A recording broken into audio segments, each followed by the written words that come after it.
today we got the one and only DeAaron Fox, aka Swiper. Welcome to the show, man. What's up, man? I appreciate you having me, bro. Let's start off a couple weeks ago. You caught a body against the Pacers, man. Malcolm Brogdon didn't get out of the way. Walk us through this play. When Sabonis switched on me, I could tell, like, everybody tries to send me right for the most part. So knowing that, I'm like, yo, I'm going to be able to get middle. I thought he was actually going to jump.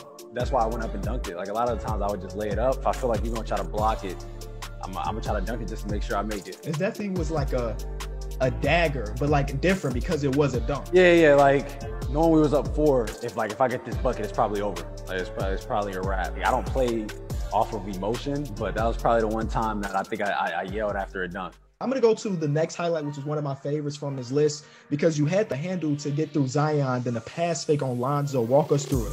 We ran a double screen, and the way that they had guarded me for a few possessions, Zion was just jumping out. So the whole time I'm like, when Zion jumps out, I'm either doing a behind the back or I'm doing a spin move. When he got there, I just decided to spin. And with NBA defenses most of the time, Lonzo, that's not really Lonzo's help. So he's going to go back to the corner regardless of if I make a pass switch or not. If he gives up a strong side corner 3, coach is livid, you're getting cussed out. So I already knew he was going to go back out. The pass fake was a little bit more so for Flash because he was already going to go back out regardless. It was more so BI's help. See, if you don't break that down, nobody knows that he was just going to automatically go back. Yeah. Like I've been tagged in that play so much. Everybody's like, oh, he got Zion and Zoe and blah, blah, blah. But technically, I really only got Zion with the spin move because that's not Lonzo's help at all. His help is he's supposed to stay there until the point of attack, and he's going back out to the corner. One of my favorite things to ask up-and-coming NBA players that are around my age is who did they model their game after? Like guys like CP, Kai, Darren Williams, he was in the league. A bunch of those, like Westbrook with his athleticism, the way he played, John, who I'm always compared to. I mean, I think the only thing that's similar about us is really our speed because he's a lot heavier than me. I mean, he dunked the ball a lot more. He goes to his offhand more than I do.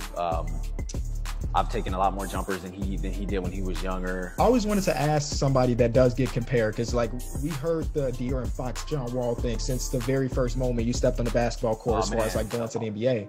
Nah, I was getting that. I was getting that in high school. Like, it's been happening for forever. Because obviously John Wall was one of the best players, especially when you were coming up. John Wall was a guy that is averaging 20 and 10 as a point guard, which is not heard of very frequently. Like, it doesn't happen a lot. So being compared to somebody like that is definitely cool. But like I said, I feel like we have very minimal things that we really do similar. So we're gonna go back to highlights.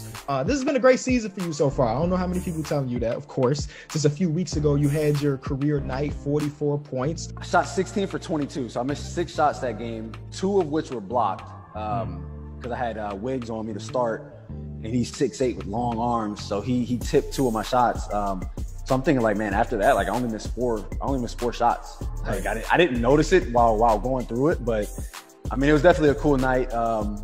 Guys were telling me get 50. I'm like, and then I literally, when I had 44, so right before I came out, I ended up making a pass and getting an assist to Rashawn, and everybody's telling me to shoot the ball. There will be nights where, I might have 40 and it's a close game, and I might have to get 50. So I'm like, I'll be able to do that at some other time. It's a good mindset to have. I was watching this game live, and my favorite thing about it is it didn't start off as a DeAaron Fox's hot night, because I think in the first quarter it was Tyrese that had like 15 or something points in the first quarter. And yeah, I think I might have had like 4 maybe in the first quarter. I think I don't even remember. But for me, like, I never press because any quarter I can end up having 4 points or 20 in the quarter. So it's like, for me, just let the game keep coming to me. And that game I had 20 in the fourth, and I think this game I had 20 in the second. I think the second quarter you turned up for sure. Yeah, it definitely was the second quarter. You just referenced this next game that we're gonna show you. We're not showing you Harrison Barnes' game winner, but the basket you got right before that, because you almost ended up punching the ref. So walk us through this play right here. Funny thing is what I tell people, I'm like, yo, if you're the same size as me, you're too small. Like, if we're the same height and we have close to like the same wingspan, then I think you're too small. So we put Tyrese there to get us guard switched on me instead of having someone like Isaac who was guarding me, who was bigger than me, longer. So we wanted to get a guard relatively my size on me. And I was just coming downhill, and I'm like, man, I'm gonna get to the basket this time because I just missed the jumper. And it goes down, and yeah, like, I'm about to swing. As soon as I turn, I see Billy standing right there. So I'm like, oh, let me not hit him. and I kind of pull it back a little bit. Did the ref, Billy, did he say anything after that? Nah. He just walked like he had his hands up and he just walks. I made sure I didn't hit him. Like, it would have been an accident. I think who did that? Paul Pierce, I think, did it. Swung and hit a ref one time. Like, obviously it was an accident. He didn't get a tag or anything, but I saw him at the last moment and just tried to pull it. A lot of big time moments. What do you remember the most about your rookie year? I think I was horrible. I was terrible my rookie year. Like a lot of dudes coming to the league playing a lot better than I did. So you said it was bad. How do you see your game has changed now that you're in year number, what is it? Year number 4 now? Year number 5? 4, yeah. I think now, like, I just understand the game so much better. I'm so much stronger than I was then. Like, I can get to my spots. I'm making shots at a higher level than I was. Getting to the free throw line a lot more frequently. I'm a better defender than I was. Like, I think it's just what definitely helped was, I would say, the strength and just understanding the game, being able to manipulate the game, manipulate ball screens, defenders. Like, this game is, like, people have always said it's 20% talent and 80% like skill and what's going on in your head. Like, you have to really be able to think the game, and I think that's what sets a lot of the greater players apart. From a fan watching you, one thing that has developed is that jump shot is falling a lot more compared to rookie season. Yeah, for sure, man. I'm seeing a lot more people like go over ball screens, and it's been games where this year I've hit 5 threes, 4. Like, obviously, still getting to the basket, getting to the free throw line is something that I do, for the most part. But I'm taking a lot more jumpers than I have. Trying to elongate that career, trying to be able to say I've had longevity in this. One thing we always like to ask people is, what was that welcome to the league moment for you? Man. Dame gave us 50 in 3 quarters, dog. Like, it was OD. I think so. He's had 50. Jokic gave us 50 one time this year. I think that might have been the only 2 50-point games that I've witnessed, like, on the court. But man, Dame was, he touched half court, bro. It's like we're trying to pick him up from half court now. They come set a ball screen up there, and he's either getting to the basket or just pulling. He didn't play at all. He didn't play a second and a fourth. He already had 50. It was ridiculous. Yeah, no, I can't imagine trying to guard that man, because there's nothing you can do to stop him from doing what he wants to do. Dog, he's built like a running back. Like, he's actually built like a running back, and he's shooting the ball from 40. So he's a tough guy to cover. I've always wanted to ask you this because I'm on NBA Twitter a lot, and people always make a deal about this rivalry between you and Zoe. So is this rivalry just built from fans, or is this something that y'all see as well? Nah, it's 100% fan driven. We ended up playing them twice in college, which I didn't play any other top guards in college besides him. Like, I played him twice. I didn't play Dennis. I didn't play Markel. It's all fan driven. That's really what it was. And then we ended up going, Lakers, Kings, and now we're about to play each other 4 times, and that's 100% all it was. I kind of figured that was gonna be the answer, but people just always bring it up. Regardless of what it is, like, guys are gonna be. If you hear one guy name, and another one's gonna come up. It happens a lot because of draft classes and draft positions. Obviously, I had 2 point guards taken ahead of me. It is what it is at this point. When we played New Orleans, like last year, I was guarding Drew Holiday. Drew was guarding me. We weren't even guarding each other. When I had 30 in the bubble, and everybody's talking about I gave Zoe 30, I'm like, there was very minimal possessions where we were guarding each other. Like, it is what it is. It's gonna be.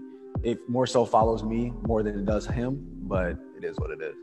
Hey, yeah, tell the people at home, man, you got to watch them games for sure. Before you get to talk, they definitely don't be watching. For sure don't. They for surely don't. So the next one, I always say this, that our producers do a job where they pick the highlights, right? And it seems like they always pick a highlight of somebody getting the bucket against my favorite team. I don't even know what to ask you about this. Do you remember just destroying my Bulls? We'd always preach, like, get the ball out fast. So as soon as we get it out, I see the other 4 guys loaded on one side, and then I think that was Ryan in front of me.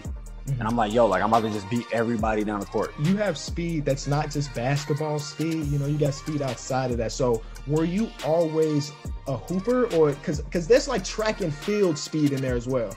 Yeah, I've actually never ran track before. Not once have I ran track. In high school, they asked me to run track all the time, but I'm like, it's either too cold and they just got tights on out there, or it's too hot. We're in Houston. So So I actually never ran track. There was a moment a few years ago where you deemed yourself the fastest player in the NBA, and then you met up against Russell Westbrook later in the season. There was a moment of an and one. What do you remember about what he said, this moment, this game particularly? Well, one, I'm in a complete jog. He was running full speed. Like the whole time I'm like running with him, trying not to. I'm trying to stop the ball, but I'm also trying not to foul the whole time. So, but he said, I mean, that's Russ being Russ. That's what he does. It is what it is. But I'm in a complete jog. That's really what happened to me.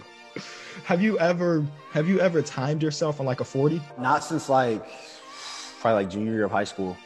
And what was that? What was that junior year? It was like a 4.45, something like that. We're gonna stick to this speed thing, right? We have 5 players here. We're gonna show you them. You just tell us who's faster. Who's fast? Is it DeAaron or person A? And person A right now is Ja Morant. Ja's fast as shit, but I think I'm faster than Ja. I think I would take you in that race as well. His bounces OD though. The next one, a guy that we already talked about, we gonna say prime John Wall. I think John runs a lot harder and heavier than me, but I'm for sure the fastest. The way that I move, I think, is so much different than everybody else. Everybody's not able to make the cuts and just stop and do what I do, especially going at full speed. But I definitely think I'm the fastest. Since you already said you're faster than John Wall, I'm just gonna assume that with person number 3, you're gonna say you're faster than it's Donovan Mitchell. Hey, Don is fast too. I do think I'm faster. I think I am. A guy that I think his speed may be a little bit underrated. I guess you already bodied him earlier in this video. Colin Sexton. I think I'm faster than Colin. I think me and John are probably, I would say probably the closest, especially like prime John for sure. And the last guy we got is the freak of an athlete, 6'7", 6'8" monster who is still one of the fastest in the league. Yeah, like their strides are OD. I think LeBron's right there for sure. When he's running, like it don't even seem like he's running that fast because his strides are so long. But I do think getting ahead of steam. I still think I'm the fastest of getting down the court. Okay, so that's the 5 players we had. Is there somebody that we didn't have that you might be like, he might be faster than me? Man, I think like Ben Simmons. Oh. Like you know what I'm saying? Like you know when you see bigger guys and you're like, he moves like a guard. Mm-hmm. Ben actually moves like a guard. Like he's actually a 6'10" guard. We're gonna move on to the next one of you blocking my favorite player of all time a couple times in the same game. D-Rose, man. What do you remember about guarding D-Rose? So that one actually, this was a foul. That one was for sure a foul. He said it. So you can see I kind of get his arm. And then this one, I thought someone called ice at first, which is why I kind of jumped towards the middle, like thinking the ball screen was coming. And then once I realized it wasn't coming, I'm like, yo, I have to recover. And he ends up going for a floater, and I was just able to go get it. You say you don't dunk often, but when you do dunk, it is powerful. And it's at the Mecca, man. This one was like a dagger too, actually. So we were up like 20, 25 in this game. And they end up coming back. Coach puts the starters back in. And it's like, yo, we got to finish this game. I got this steal. I'm like, yo, let me do something since I don't get a lot of breakaways.